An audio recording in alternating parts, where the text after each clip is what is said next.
Vergonha. Que origem tem essa emoção e como lidar com ela? É sobre isso que a gente vai falar hoje.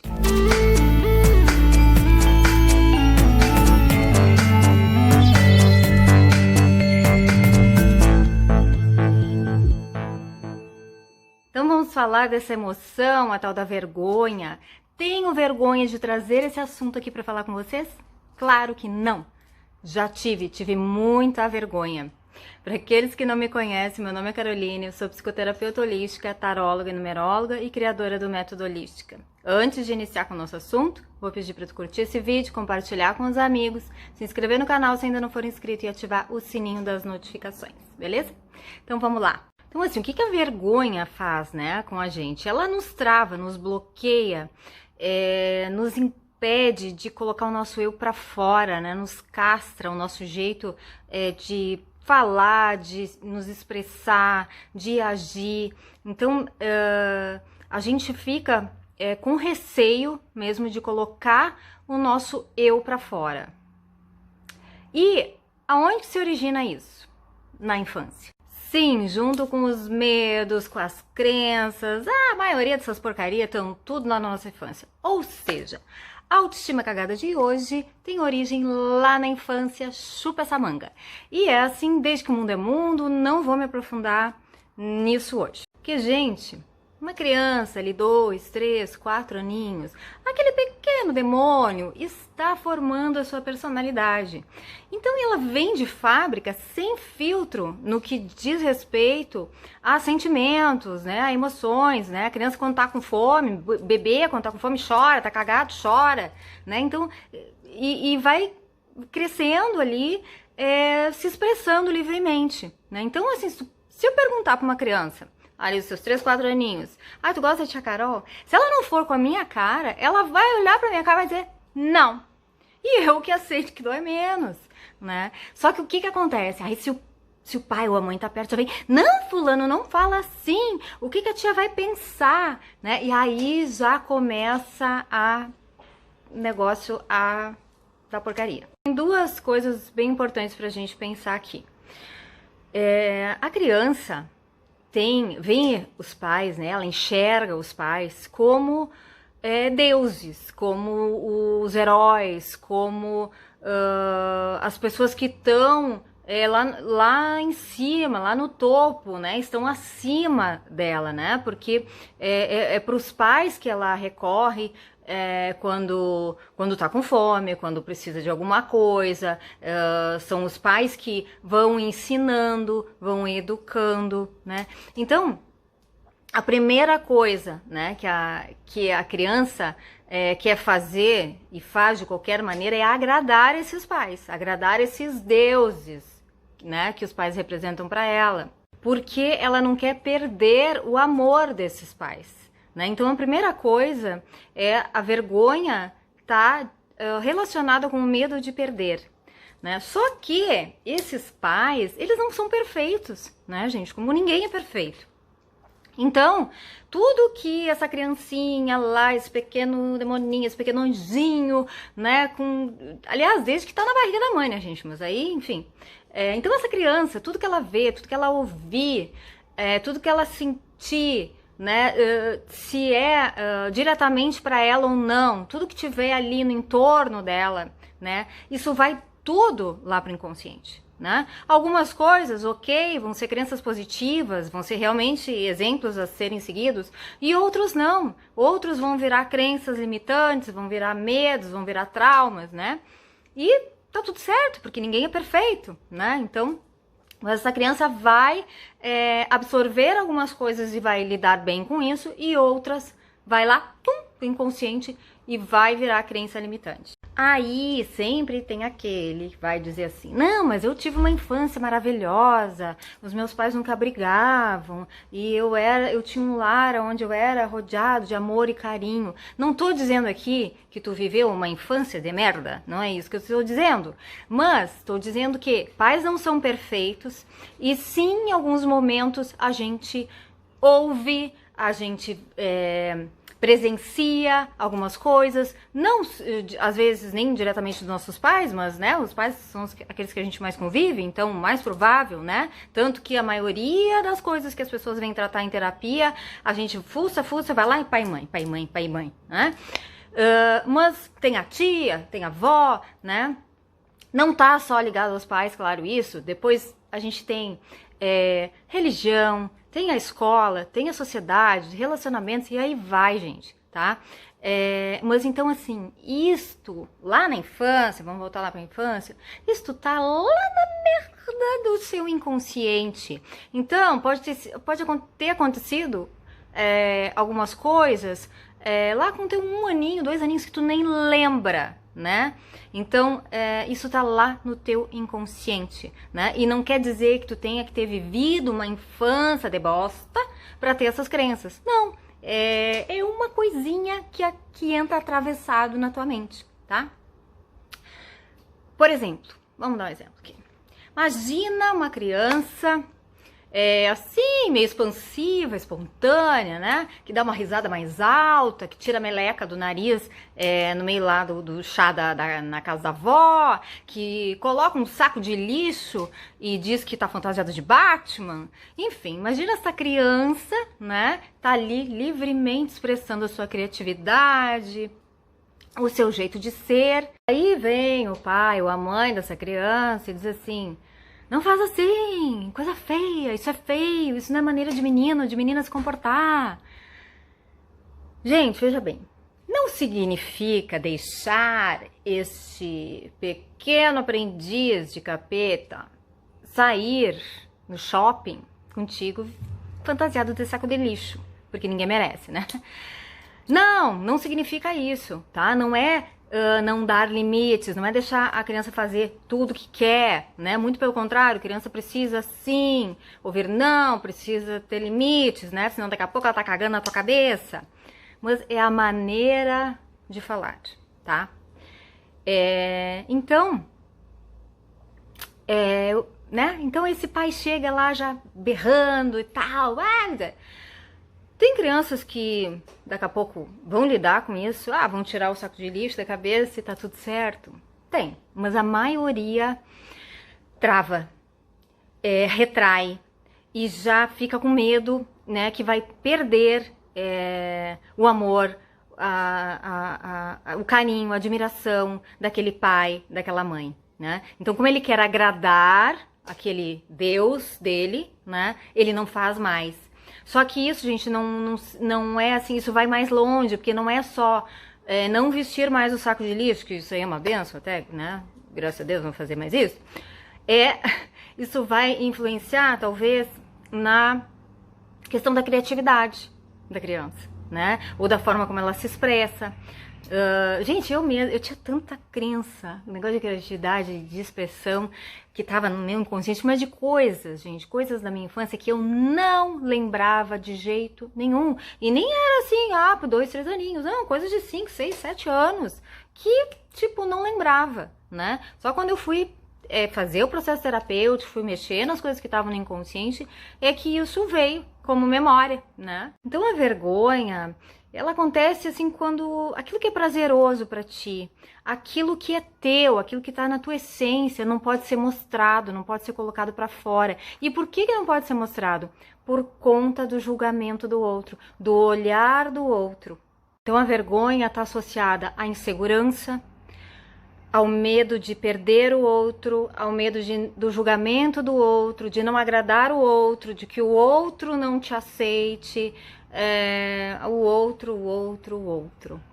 Então, a vergonha está totalmente associada aos valores e aos conceitos do que é certo e do que é errado, do que é aceitável ou não do outro.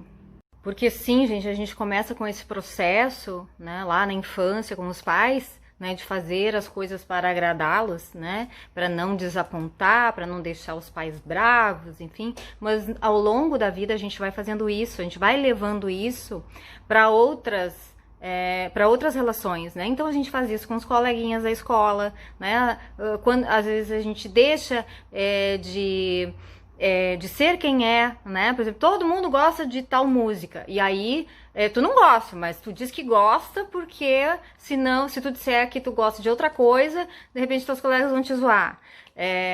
E assim vai, gente, no trabalho, nos relacionamentos, a gente vai deixando de mostrar quem a gente é pra não desagradar o outro. Né? Então é importante aí, a primeira coisa, é preciso fazer esse processo de análise, né? Esse processo de separar o que é meu e o que é do outro, né? E fazer esse processo de valorização, né? O que isso serve para mim e isso não serve. Assim, o que a gente precisa aprender ou reaprender, e o que a gente tem hoje aí a oportunidade de ensinar para os nossos filhos, é que não é ruim discordar, né? O ruim é não ter respeito, né? Discordar é o outro ter outra visão de mundo, é se expressar de outra maneira, ser de outra maneira, e eu não concordo com aquilo, mas ok, eu aceito, porque o outro é daquele jeito e eu vou continuar sendo do meu jeito. Agora, não ter respeito é justamente querer que o outro seja igual, não aceitar a forma que o outro escolheu viver, não aceitar a forma como ele se expressa, não aceitar o gosto do outro, é invalidar, né, o jeito do outro de ser. Isso é desrespeito, né? Isso é ruim, né? Mas discordar não é ruim, não. Tá? E então a gente pode, né, aprender isso, né, ou reaprender e também ensinar aí para os nossos filhos. Claro que a gente vai cometer as nossas bobagens aí, a gente vai repetir padrões aí dos nossos pais também, né? Então assim, dizer que a gente não vai cagar a autoestima dos nossos filhos é meio forçado, né? Só que hoje a gente, né, todo mundo aí, muita gente falando disso, muita gente falando de autoconhecimento, né, de autoestima. Então a gente já tem oportunidade aí de amadurecer um pouco mais nisso. Porque a gente também tem as nossas crenças aí que foram adquiridas, sei lá, em que encarnação, né? E a gente vai agir, né? Às vezes por impulso, né? Por esses gatilhos aí do inconsciente que são acionados. Mas como a gente tem aí também, né? Tá aí mais bem informado, né? Muita gente buscando autoconhecimento, aí se trabalhando. Também a gente tem essa oportunidade, então, de parar e trazer a consciência. Não, só um pouquinho aqui, eu peguei pesado. Não, isso aqui, na verdade, nem sou eu que penso assim. Era minha mãe, minha avó que pensava desse jeito, né? E aí tu vai lá, conversa com a pessoa, com teu filho, enfim. E, né, explica melhor. Porque, especialmente as crianças, assim, né? E assim, na fase da adolescência também, a gente tem muito, né, aquele medo do julgamento, o medo do que os amigos vão rir de ti, que os colegas vão falar mal, vão te excluir do grupinho, né? E foda-se, né? Não vai dizer isso pra criança, né? Mas dane-se, né? Assim, esse medo, né, que a gente tem de perder o outro, de não agradar o outro, na verdade a gente tem medo desse outro que às vezes nem nos tem como pessoas especiais na vida dele, porque a gente não perde o amor de pai e mãe porque a gente não concorda com eles. A gente não perde um amigo verdadeiro porque a gente não concorda com ele, ou porque tu pagou um mico na frente do amigo. A pessoa que geralmente a gente é mais verdadeiro, porque até com pai e mãe a gente tem dificuldade de ser quem a gente é, né? Porque como a gente tem sempre esse medo de desagradar, então a gente meio que, né, a gente passa a vida às vezes pisando em ovos com os pais, né? Com os amigos verdadeiros, aquele amigo mesmo, aquele que já te viu lá botando o conteúdo todo da balada na privada, esse a gente não tem vergonha, desse a gente não tem medo de perder a amizade, né? Por quê? Porque essa é a pessoa com quem tu te expressa, com quem tu põe teu eu pra fora, né? E é aquele que não te julga, que te aceita como tu é. Então não tenha medo de botar o teu eu pra fora, de mostrar quem tu é, porque tu vai ser julgado ou porque tu vai desagradar. Se desagradou, se o outro foi embora, já foi tarde, né? Se a pessoa não sabe conviver com as diferenças, não é uma pessoa que vale a pena ter na tua vida, né? Então assim, gente, não tenham vergonha de ser quem vocês são, né? De botar o eu de vocês para fora. Isso, mais tarde, vai ser reconhecido como autenticidade. Porque tudo que é diferente, tudo que sai, né, do boi, da boiada lá, as pessoas primeiro julgam. E depois elas começam a olhar, não, mas fulano tem personalidade, fulano é autêntico, né? E a autenticidade, gente, é uma das coisas mais lindas e que mais... assim, que mais transforma uma pessoa numa pessoa magnética, né? De tudo, de abundância, de tudo, né? Porque a pessoa, ela se valoriza, ela sabe o que serve ou não para ela, e ela não tem medo de expressar aquilo que ela é, né? A sua verdade, a sua essência. É fácil? Sim. Não, né? Mas assim, uma dica, comecem a se observar, né? Do que vocês têm vergonha, né? Tem vergonha do corpo, tem vergonha da sexualidade, tem vergonha de se expressar, de falar em público, enfim, quando vier essa vergonha,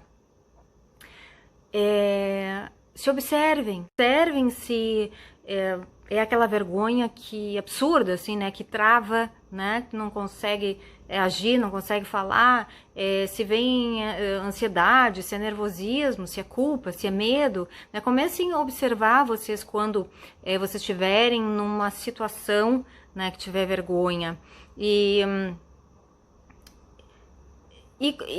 analisem se isso é de vocês, né? Tragam para a lógica se faz sentido sentir vergonha daquela situação, né? E o que é ser medo, mas medo do quê? Entende? Tragam, assim, destrinchem um pouco essa vergonha para ver se realmente faz sentido e se isso é de vocês ou se vem aí de algum conceito aí que vocês estão carregando e estão repetindo e que nem sabem direito por quê. Outra dica, claro, que não sou boba, tô aqui, vou vender meu peixe, é fazer a terapia holística, né? A terapia holística, ela vai agir diretamente no teu inconsciente, né? Ajudando a trazer essas questões do inconsciente para o consciente. Então é isso, gente, vamos trabalhar as nossas vergonhas. Não tenha medo de ser quem tu é, de não ser aceito, não queira agradar o outro, o tempo todo, que tu não vai conseguir, nem nessa vida, nem na outra. Não tenha medo do julgamento do outro, porque tu vai ser julgado de qualquer maneira. Agora, o julgamento do outro é problema dele. Agora, quando esse julgamento te incomoda, aí é problema teu. Certo, gente? Então eu espero ter contribuído aí de alguma maneira. Para aqueles que ficarem interessados em saber um pouco mais do meu método terapêutico, entrem em contato comigo. Eu tenho um vídeo também aqui no YouTube falando do método holística, que é a maneira como eu atendo, tá? Vou deixar aí na descrição do vídeo. E querendo agendar a consulta presencial online, é só entrar em contato, ok? Gratidão e até o próximo vídeo.